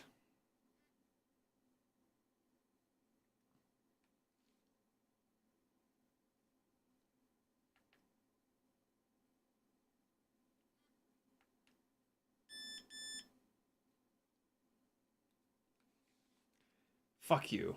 We're watching the DVR of it. I want to see if the DVR is even on here. I want to see if this shit works. I was on fire, yo! I was on fucking fire, you scumbag bastards! It's your fault! We're watching the DVR. Talk you through what I was doing. Son of a bitch. DVR is not going to be on here. Guaranteed. Guaranteed it's not going to be here. I did remember to hit the stop button.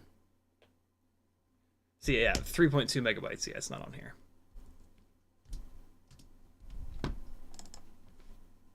Oh, you jerk.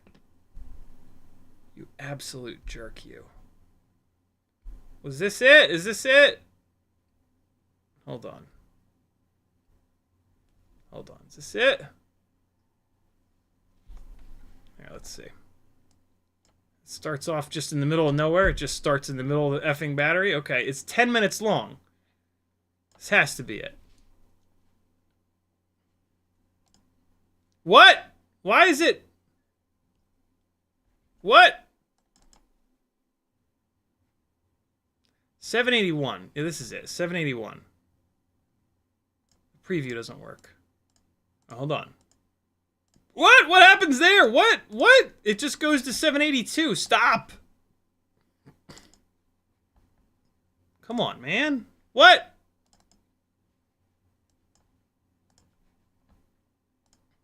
Hold on. Hold on. Is this it? Let's see. Let's just let it go. Was this just now or was this a minute ago? Jesus, it's just chaos. Everything happens so fast with the tiny whoops. My God. Nah, this is that first battery. God damn it. I hit the stop button, you huge human paraquat. Yeah, now it just farts its face off. Oh, you dirty rat shit whore. How dare you? How dare you not record? Ugh. You shitbird.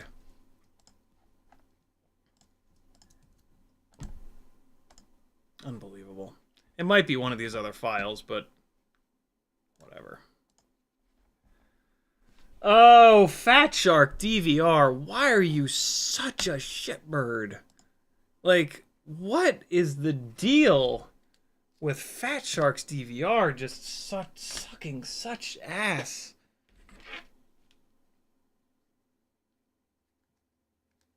Alright, putting it back in. I mean, that's good to know. Man, I just never rely on on Fat Shark's DVR. It's just bad. Yo, oh, man. I was on fire, yo. You heard it. I wasn't lying. I don't like to leave the wrong camera on. See if I can get back into it. See if we can be on fire again. Here we go. We'll be all right. We'll be all right. This is the one. This battery will be even better than the last. Shit! Or it'll be at 3.4 volts. Okay.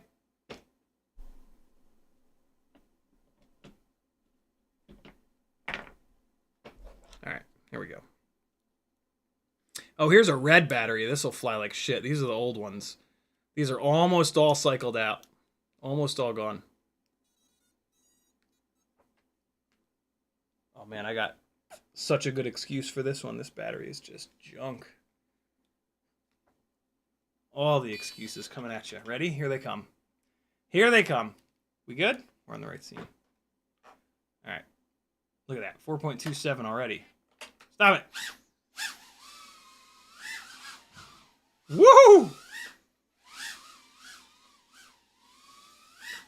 Oh, you bastard, you. Let me in. No! Ooh, ooh, ooh, ooh! Nope.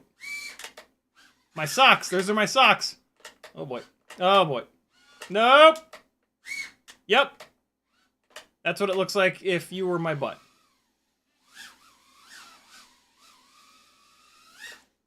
Oh! It went through the one, but not the other. Oh! So close. No, really? Don't do me like that. No, no, no. No, no, no. Easy, easy. No. Uh-oh! Uh-oh. That ain't coming off. I don't know what the situation is here. I don't know what... It's like halfway up the window or something? What? Oh my god, it's inside the... How the fuck did you get in there? How did it get in there? What in the Sam Hill?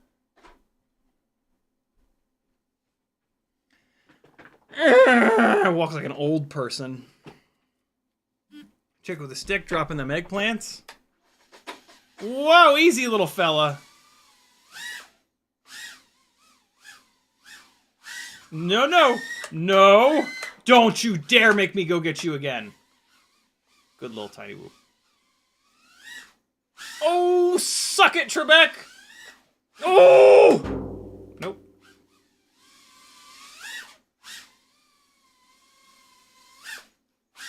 Get in there.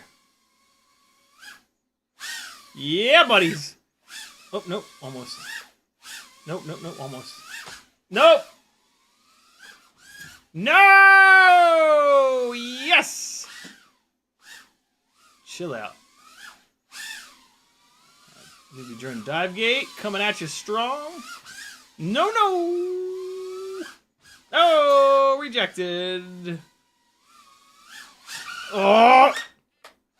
Uh-oh! Uh-oh! Uh-oh! Oh, no! Oh, God. Oh, boy. What are we gonna do? That's what we're gonna do. No! What was that about? Stop it.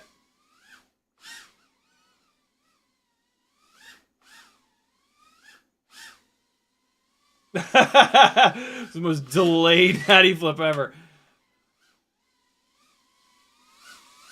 Oh! Bundle the wires to the face!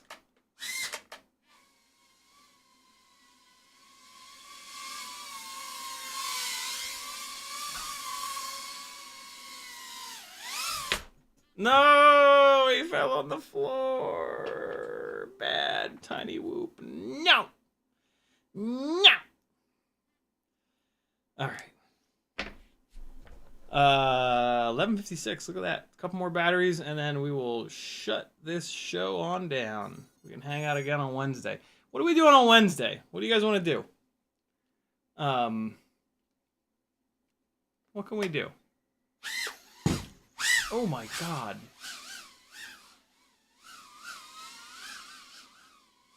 Ah! No. Nope. Oh, so close.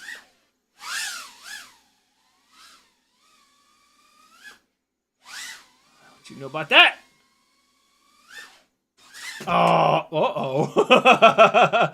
That's never good. Oh, wow, and it didn't come back on either. Oh, there it goes. Wow, that was a strangely long delay. Okay. Fine.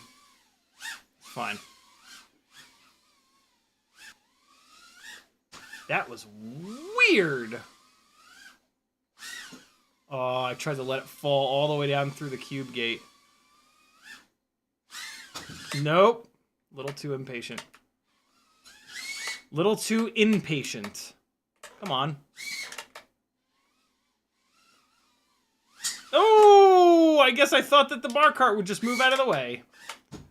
Oh, okay.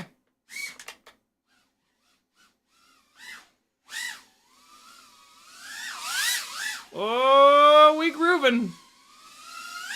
Oh, suck it. Why is that my reaction to, like, doing something good? Oh, in your face. Stop it. Leave me alone. Shipbird.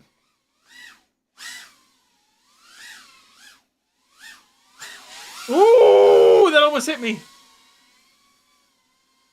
Hello, I see you. No, no, no. The quick disarm and rearm. Friends, I'm here to tell you, this whole never disarm shit is not good. Always disarm, but then very quickly rearm is a way better situation. Especially when you're crashing through trees. Because if you don't disarm... Oh my god, I closed my eyes on that one. If you don't disarm while you're crashing through the scraggle of a tree, it's going to collect every little bit of shit in those propellers. Whereas if you disarm, let it fall through the tree, and then rearm when it stops plinkoing through the bottom of the tree, you'll get your quad back. So... never disarm my ass. Okay, it fell in the garbage can. I flew it out of the garbage can. Yeah, we are on fucking fire tonight, yo. Ah! I'm flying way better than I was yesterday. Uh-oh. The man says as he starts crashing into everything.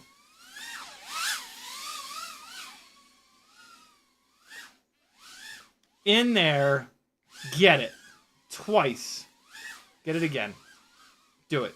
Do it.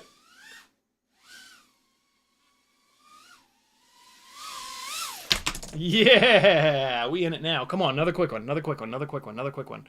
Go, go, go, go. Dan Taylor says onesie Wednesday. Never gonna happen. Not on a Wednesday. Ooh, another red battery. This will fly like ass. I'm not gonna fly the red battery. I'm gonna fly this blue battery. I'll fly much better. All right, last one, friends. Thanks for hanging. CiottiFPV.com. Help a brother out. And we can go on this crazy adventure together, as we have been. Wow. Okay, what's happening? Everything is eating me. Oh, yeah. Yeah.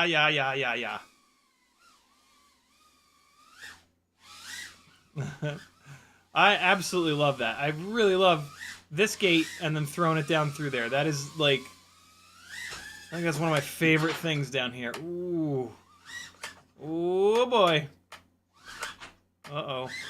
Uh-oh. Uh-oh. We got a bar cart situation going on here. I'm trapped. I'm actually trapped. I don't know how this happened. But I'll be goddamned if I'm taking the walk when I don't have to. And I didn't have to. What do you think of that?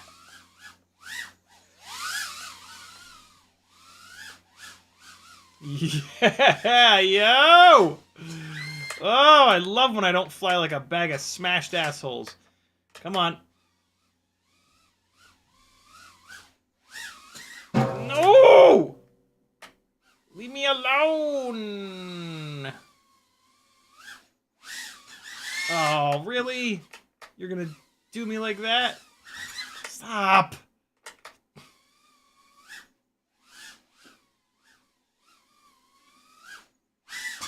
Stop it! Let me fall down through there and get out. Please. Oh, you jerk.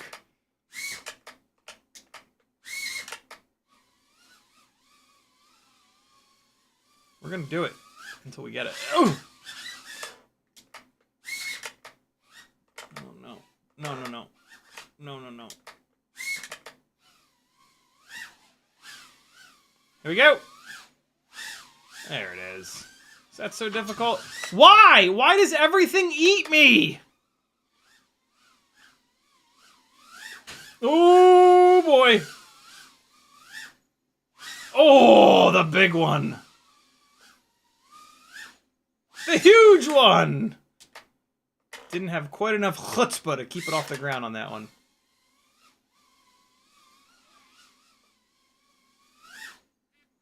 The mega one. Oh! That was like a McTwist extra little rotation there. That was kind of cool.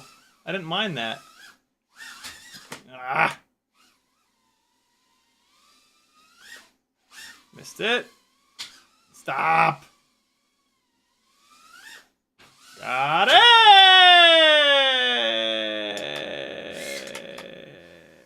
Didn't get it. And then there's that. And then there's that. Stop. Stop. Stop. Stop. Why? Come on. Leave me alone. Battery's dead. Well, kind of a shitty end, but we're flying good when you guys weren't watching because I left the wrong scene on. So, you know. I ain't going out like that. Nah, we got some good shit in there. We hit some good things. Oh, God, look at the... Whoa! It's the longest hair I've ever seen. Did I leave this battery on too long? I did. Now it's at 3.9. Oh, and shit, I charged these 3 up. I ain't going out like that. No. I ain't going out like that. Not happening. What's the best one of these 3? It's a red one. It's a gold one. That's a freshly opened battery. Last one, I swear. Last one. Nothing good happens after midnight. Okay, here we go. For real this time. Last battery. Right scene on? Yeah, we got it. Oh my god. Oh man. It's this airframe really does allow a lot more vibrations in. I would love Quad 6.6 or one of the or maybe Brandon's Baked Beans or somebody to get some black box logs from a tiny whoop on this frame to see if there's some kind of a frequency somewhere that this frame is vibrating at that are causing all these issues. What the fuck? What is it? What is it? Glued?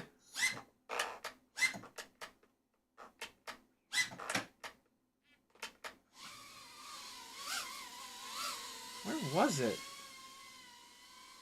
I was like stuck in there. Yeah, it's this thing is really upset right now.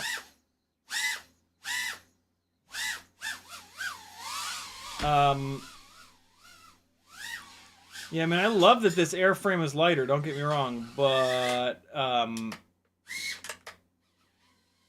it's not that much lighter.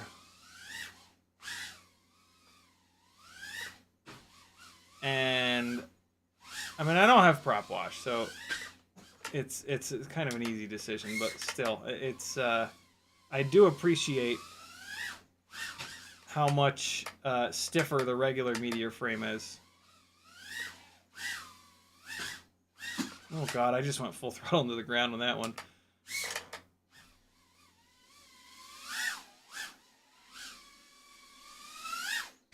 Son of a bastard.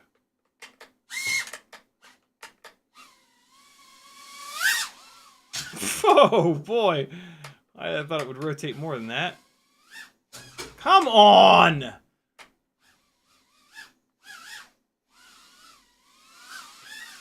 Yo. Alright.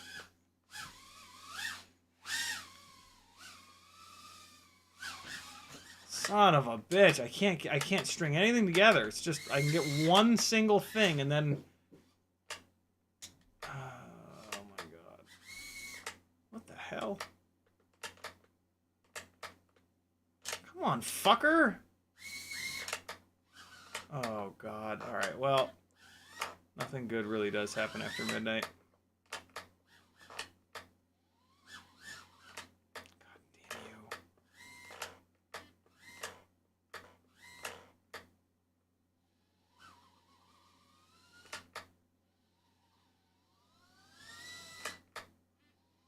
I can always get these out. What the hell?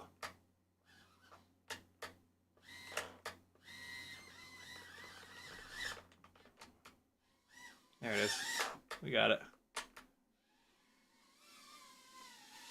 Just in time for the battery to go dead.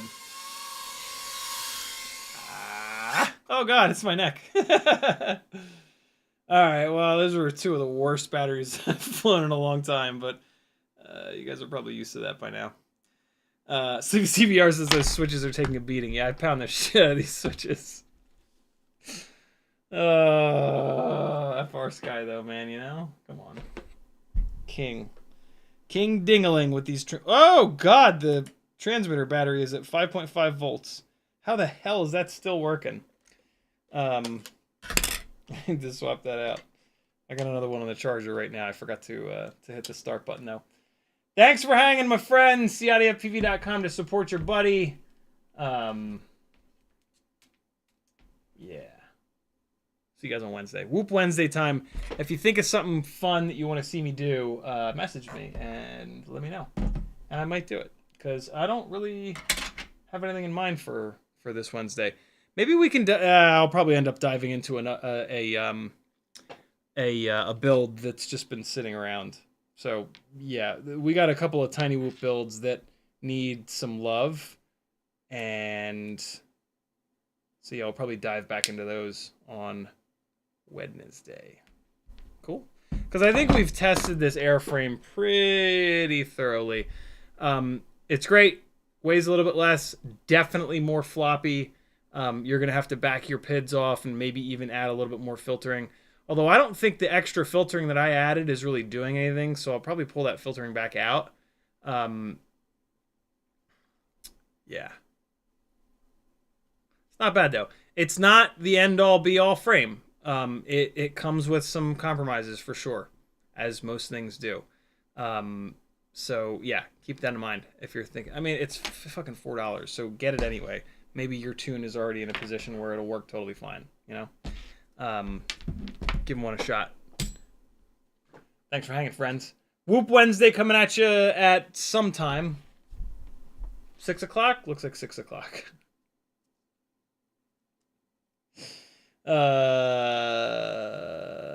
Be good friends. Something coming tomorrow to Patreon that you're going to want to see. It's the sound pack. Thank you, Quadbod. Be good friends. Here comes some more frying. The rest of that battery that I was flying at the church spot, I think. Or not. Nothing's working. I don't know. There it goes. There it be. Enjoy. Love you guys. Be good. Epidemic sound. Now you're going to not work? You sure you want to do that? I will light you on fire immediately. Why is it not? What?